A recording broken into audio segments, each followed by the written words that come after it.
Students, आज हम law का बहुत ही इम्पॉर्टेंट सब्जेक्ट यूरिस्प्रूडेंस करने जा रहे हैं। यूरिस्प्रूडेंस लॉ का एक बेस माना गया है, यानी कि इसकी जड़। इसको हम स्टार्ट करेंगे कंसेप्ट ऑफ यूरिस्प्रूडेंस से। Let's we start. If law is the body, jurisprudence is its soul. मतलब अगर लॉ बॉडी है तो jurisprudence उसकी आत्मा है। Good morning class. आज हम सिर्फ एक टॉपिक स्टडी नहीं कर रहे, आज हम फिलॉसफी ऑफ लॉ की कोर्ट में एंट्री ले रहे हैं कि लॉ की फिलॉसफी कोर्ट में कैसे यूज़ होती है। आज का सब्जेक्ट है jurisprudence, वो फाउंडेशन जहाँ पर हर लॉ, हर जजमेंट और हर स्टैट्यूट खड़ा होता है। Let's start from what is jurisprudence, the compass of legal thought. सोच के देखो, जब जज के सामने कोई नॉवल या ग्रे एरिया सिचुएशन आती है, यहाँ स्टैट्यूट साइलेंट है और प्रेसिडेंट भी डायरेक्ट गाइडेंस नहीं देता, तो जज सिर्फ बेयर एक्ट की लैंग्वेज तक सीमित नहीं रहता। मीन्स जज is not remain limited to only bare acts, वो जाता है लॉ की आत्मा, सोल तक, उसकी फिलॉसफी, उसके ऑब्जेक्टिव, उसके अंडरलाइंग प्रिंसिपल्स तक। यही तो है ज्यूरिस्प्रूडेंस, लॉ के रूल्स के पीछे छुपे लॉजिक को समझाने की कला, art of understanding the hidden logic behind the rules of law, वो लेंस जिससे जज हर न्यू केस और न्यू लीगल इश्यूज को क्रिटिकली एनालाइज करता है। एटिमोलॉजी, ज्यूरिस का मतलब होता है लॉ, प्रूडेंस का मतलब होता है विजडम या नॉलेज, तो ज्यूरिस्प्रूडेंस का मतलब हुआ कानून का ज्ञान, मतलब लॉ की नॉलेज या फिलॉसफी ऑफ लॉ। लॉ को समझाने के लिए उसकी फिलॉसफी समझना बहुत ज़रूरी है। Now we will see that. Why do we study jurisprudence? चलो एक एग्जांपल लेते हैं। मान लो एक नई टेक्नोलॉजी आई है, जैसे ब्रेन चिप इम्प्लांट, और एक आदमी ने सरकार को कोर्ट में ले जाके बोला मेरी मेंटल प्राइवेसी वायलेट हुई है, लेकिन ना कॉन्स्टिट्यूशन में ब्रेन चिप का जिक्र है, ना आईपीसी में कोई ऐसा प्रोविजन डायरेक्टली एग्जिस्ट करता है। अब जज क्या करे? जज इस सिचुएशन में ज्यूरिस्प्रूडेंस का यूज करेगा। वो सोचता है डिग्निटी का मतलब क्या है, प्राइवेसी सच में किस चीज का हक या राइट है, जस्टिस का मेन पर्पस क्या है। ये सोच समझ के डिसीजन लेना ही ज्यूरिस्प्रूडेंस है। जब लॉ चुप हो तब भी जस्टिस बोलता है, और वो आवाज होती है ज्यूरिस्प्रूडेंस की। ज्यूरिस्प्रूडेंस गाइड करते हैं जब लॉ खुद साइलेंट हो। ज्यूरिस्प्रूडेंस तब गाइड करता है जब लॉ खुद कुछ नहीं कहता। ये सिर्फ थ्योरी नहीं है, ये एक थिंकिंग प्रोसेस है। ज्यूरिस्प्रूडेंस सिखाता है क्रिटिकल थिंकिंग, मतलब हर लॉ प्रॉब्लम में छोटी से छोटी डिटेल्स तक एनालाइज करना, सिर्फ लिखे हुए लॉ तक सीमित ना रहना। लीगल इंटरप्रिटेशन, मतलब लॉ की वर्ड्स का मतलब समझना, उन्हें कॉन्टेक्स्ट के हिसाब से इंटरप्रेट करना। कॉन्स्टिट्यूशनल बैलेंस, मतलब justice, liberty, dignity and public interest के बीच में बैलेंस बनाकर रखना। ज्यूरिस्प्रूडेंस एक लॉ स्टूडेंट के लिए सिर्फ सब्जेक्ट नहीं, एक पर्सपेक्टिव है और अप्रोच है। ये सिखाता है कि लॉ का बेस क्या है, उसकी सोच क्या है, और ह्यूमैनिटी उसका फ्रेमवर्क में कैसे काम करती है। Definitions by great jurists. Student, अब हम ज्यूरिस्प्रूडेंस की डेफिनेशन समझेंगे जो अलग अलग ज्यूरिस्ट ने दी है। First definition by Salmond, jurisprudence is the science of the first principles of civil law. मतलब कि ज्यूरिस्प्रूडेंस एक ऐसी स्टडी है जो लॉ के बेसिक प्रिंसिपल्स जैसे rights, duties, liabilities, persons, ownership, possession को समझने की कोशिश करता है। ये वो फंडामेंटल कॉन्सेप्ट हैं जिनके ऊपर सिविल लॉ का पूरा स्ट्रक्चर खड़ा है। Means it is that pillar which support the entire structure of civil law. Focus, law के पीछे जो सोच होती है वही सबसे इंपॉर्टेंट होती है। रिटन लॉ तो एक सरफेस लेवल है, लेकिन उसका प्रिंसिपल उसकी रूह होती है। Second definition by Austin, it is the philosophy of positive law, the law as it is, not as it ought to be. मतलब ऑस्टिन के अकॉर्डिंग ज्यूरिस्प्रूडेंस का मतलब है सिर्फ पॉजिटिव लॉ की स्टडी, यानी जो लॉ स्टेट द्वारा बनाया गया है, एनफोर्सेबल है। ये study ideal and moral law की नहीं होती, बट दिस इज प्रैक्टिकल और रियलिस्टिक लॉ की होती है। ऑस्टिन कहते हैं let us focus on what law is, not what law should be. मतलब ये समझने की कोशिश करें कि लॉ क्या है, ना कि ये क्या होना चाहिए। Focus, command of sovereign backed by sanction, मतलब सोवरेन का ऑर्डर जिसके पीछे पनिशमेंट का डर हो। स्टूडेंट, इन डेफिनेशन को हम सिर्फ याद करने की ज़रूरत नहीं है, इन्हें समझें और अपने सोचने का तरीका बनाएं। जब आप फ्यूचर में जज बनोगे तो इनका असली काम आपको तब समझ में आएगा। जब आप फ्यूचर में जज बनोगे देन इनका असली काम आपको समझ में आएगा। जब आपको केस की सच्चाई समझ के फैसला लेना हो। Third definition bye Keaton, jurisprudence is the study and systematic arrangement of the journal principles of law. मतलब कीटन इस डेफिनेशन को ब्रॉडर व्यू में समझाते हैं। कीटन कहते हैं कि ज्यूरिस्प्रूडेंस मतलब है जनरल प्रिंसिपल्स ऑफ लॉ को एक सिस्टमैटिक वे से अरेंज करना और स्टडी करना। Focus, organisation and structure of legal thought, मतलब लॉ सिर्फ रूल्स नहीं एक सोच है और उस सोच का प्रॉपर सिस्टम बनाना ही ज्यूरिस्प्रूडेंस का पार्ट है। Fourth definition by Roscoe Pound, jurisprudence is the science of law using law as a means of social control and engineering. Roscoe Pound jurisprudence को law as a social tool की way से देखते हैं। वो कहते हैं कि लॉ सोसाइटी में बैलेंस बनाए रखता है और सोशल चेंज लेकर आता है। लॉ सिर्फ पनिशमेंट के जरिए नहीं, सोसाइटी को कंट्रोल करने एंड रिफॉर्म करने का टूल है। Focus, law as a social institution and dynamic engineering tool. इसका मतलब है कि लॉ एक सोशल इंस्टीट्यूशन है जो सोसाइटी की नीड्स के अकॉर्डिंग चेंज होता रहता है, एक डायनेमिक टूल जो सोसाइटी में इंप्रूवमेंट्स लेकर आता है। Fifth definition bye pattern, jurisprudence is a particular method of study not a body of rules. Pattern कहते ने कि ज्यूरिस्प्रूडेंस कोई फिक्स्ड रूल बुक नहीं है, वो एक मेथड है लॉ को समझने, एनालाइज करने और इंटरप्रेट करने का। ये method legal, logical analysis and thinking सिखाता है। फोकस, फिलोसफिकल और analytical method to understand law, मतलब लॉ सिर्फ रिमेंबर करने वाली चीज नहीं, उसे समझने के लिए सोचना पड़ता है। एनालिटिकल मतलब उसका लॉजिक क्या है, फिलोसफिकल मतलब उसकी सोच क्या है, उसके पीछे का पर्पस क्या है। Students, now we will see common elements in all these by 5 definitions. हर ग्रेट जस्टिस की डेफिनेशन में कुछ कॉमन चीजें मिलती हैं। सबसे पहले लॉ ही स्टडी का सेंटर पॉइंट है, बिना लॉ के ज्यूरिस्प्रूडेंस का कोई मतलब नहीं। सेकंड, ये स्टडी प्रिंसिपल्स की ही करती है, जैसे राइट्स, ड्यूटीज, पर्सन, स्टेट, जो लॉ के बेसिक फाउंडेशंस होते हैं। थर्ड, ज्यूरिस्प्रूडेंस एक फिलोसफिकल सब्जेक्ट है जो लॉ की रीजनिंग, लॉजिक और पर्पस को समझने की कोशिश करता है। फोर्थ, ये एक सिस्टमैटिक स्टडी है जिसमें साइंटिफिक और लॉजिकल तरीके से लीगल कॉन्सेप्ट को एनालाइज किया जाता है। और सबसे इंपॉर्टेंट, ये एक इंटरप्रिटेशन टूल है जो जज और लॉयर्स के लिए एक स्ट्रॉन्ग फाउंडेशन बनाता है लॉ को समझने और अप्लाई करने के लिए। स्टूडेंट, हम जहां तक डेफिनेशन के कॉन्सेप्ट तक कंक्लूड करेंगे, कई बार ये एक सिंगल क्वेश्चन भी आ जाता है, इसलिए let's we start. Conclusion, definitions as a living concept. Jurisprudence की डेफिनेशन कोई रिजिड एंड फिक्स्ड आइडिया नहीं है, एज पर टाइम, सोसाइटी और पर्पस के हिसाब से इवॉल्व होती रहती है। जुडिशियल पॉइंट ऑफ व्यू से देखा जाए तो ज्यूरिस्प्रूडेंस एक लिविंग इंस्ट्रूमेंट है जो लीगल रीजनिंग को स्ट्रॉन्ग बनाता है, लॉ के गैप्स को फिल करता है और सोसाइटी की वैल्यूज के साथ लॉ को कनेक्ट करता है। ज्यूरिस्प्रूडेंस का मतलब सिर्फ लॉज याद रखने का काम नहीं, this teach you that how to think like a law. मतलब ज्यूरिस्प्रूडेंस आपको ये सिखाता है कि लॉ की तरह सोचना कैसा है। Difficulties in defining jurisprudence, jurisprudence को डिफाइन करना एक हार्ड प्रॉब्लम है। ज्यूरिस्प्रूडेंस को डिफाइन करना आसान नहीं है, ये एक वाइड, ग्रेट, इवॉल्विंग और फिलोसफिकल कॉन्सेप्ट है।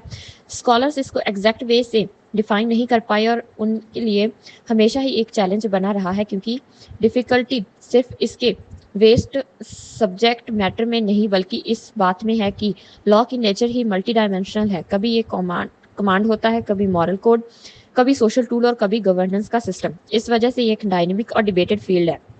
Now we will discuss difficulties in detail one by one. First is abstract nature of jurisprudence.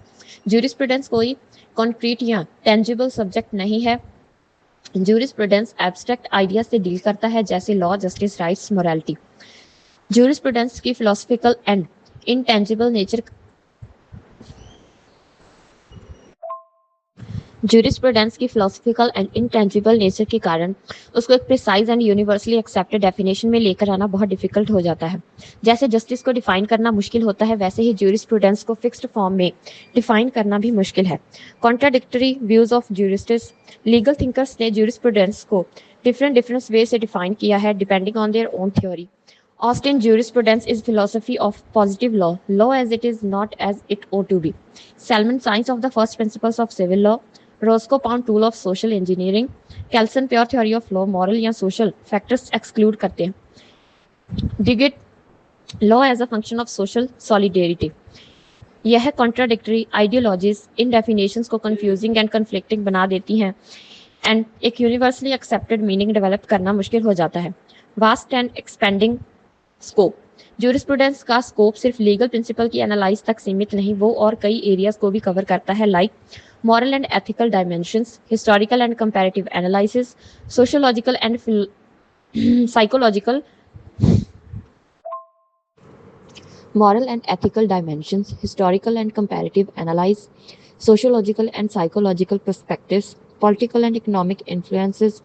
इस इंटरडिसिप्लिनरी नेचर की वजह से ज्यूरिस्प्रूडेंस को नैरो एंड फिक्स्ड और एक सिंगल डेफिनेशन में कन्फाइन करना इम्पॉसिबल हो जाता है विदाउट इंपॉर्टेंट एरियाज को एक्सक्लूड किए। Evolution with time and society, jurisprudence static नहीं है, ये social development, legal reforms and moral changes के अकॉर्डिंग इवॉल्व होता रहता है। जैसे प्रिवेसी राइट्स की ज्यूरिस्प्रूडेंस पहले कॉलोनियल टाइम्स में नहीं थी, लेकिन आज private rights modern constitutional law का एक सेंट्रल पार्ट है।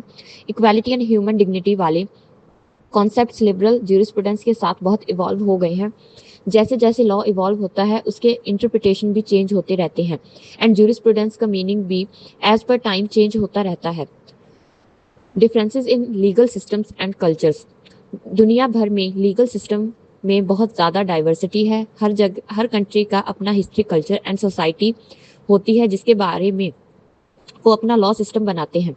Common law system UK, India, USA, ये system mainly case law and judicial president पर बेस्ड होता है। मतलब जो पहले कोर्ट्स ने फैसला दिया नहीं वो फ्यूचर केसेस में गाइडेंस बनते हैं। जजेस लॉ को इंटरप्रेट करके न्यू रूल्स बना सकते हैं। यह सिस्टम जज मेड लॉ को वैलिडिटी देता है।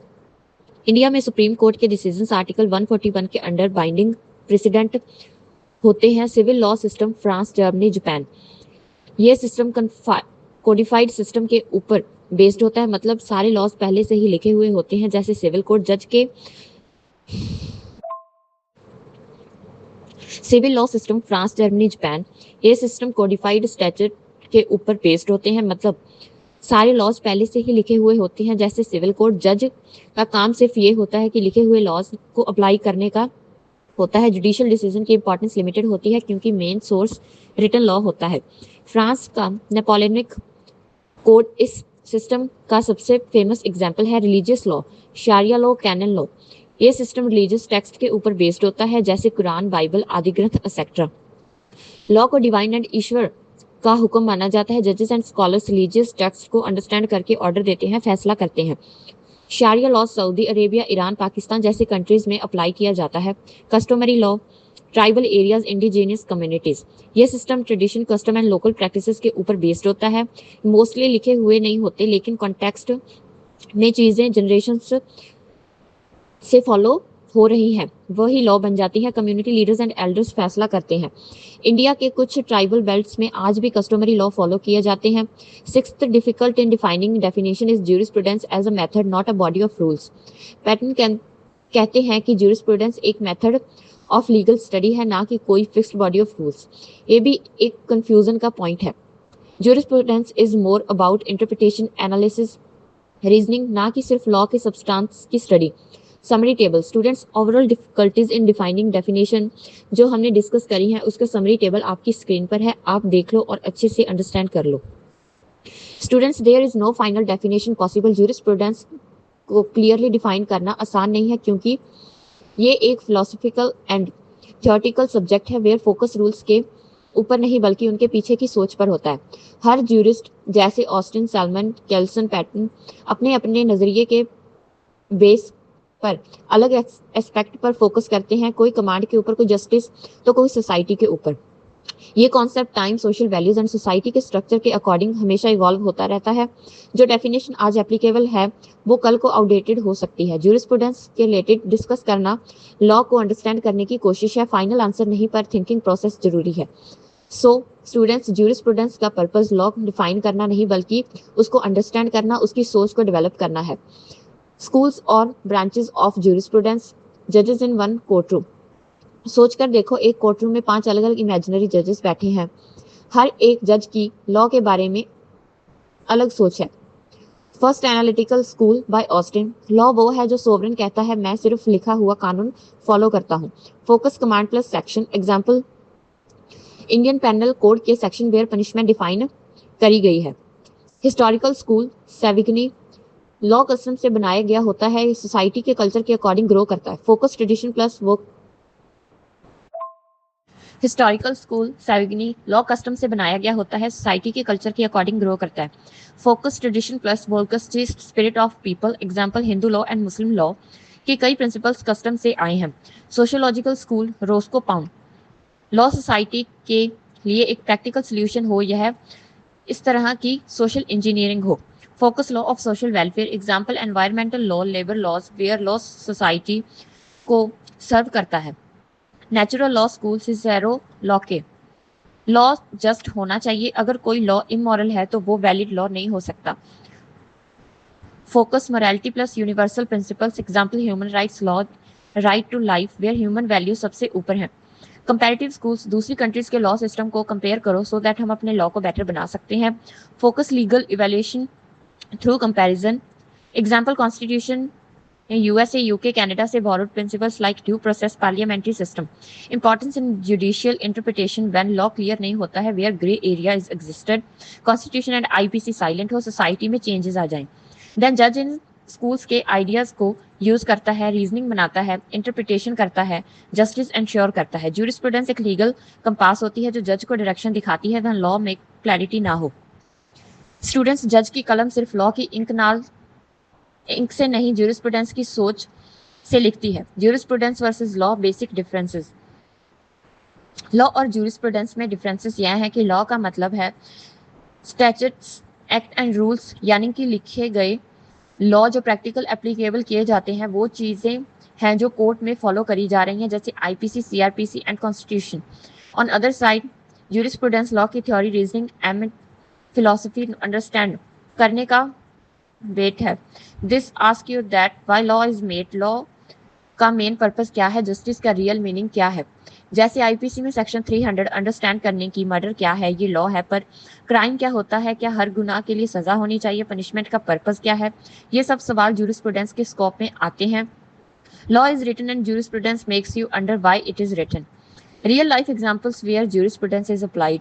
राइट टू प्राइवेसी कॉन्स्टिट्यूशन में पहले ऐड नहीं था, बट ज्यूरिस्प्रूडेंस के थ्रू सुप्रीम कोर्ट ने इसको आर्टिकल 21 अंडर प्रोटेक्ट करा।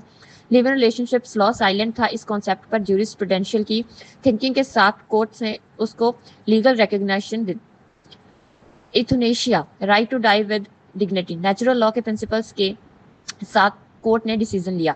Importance for judiciary aspirants, jurisprudence आपको डीप लीगल रीजनिंग सिखाती है। कॉन्स्टिट्यूशन, आईपीसी, सीपीसी की इंटरप्रिटेशन क्लियर हो जाती है।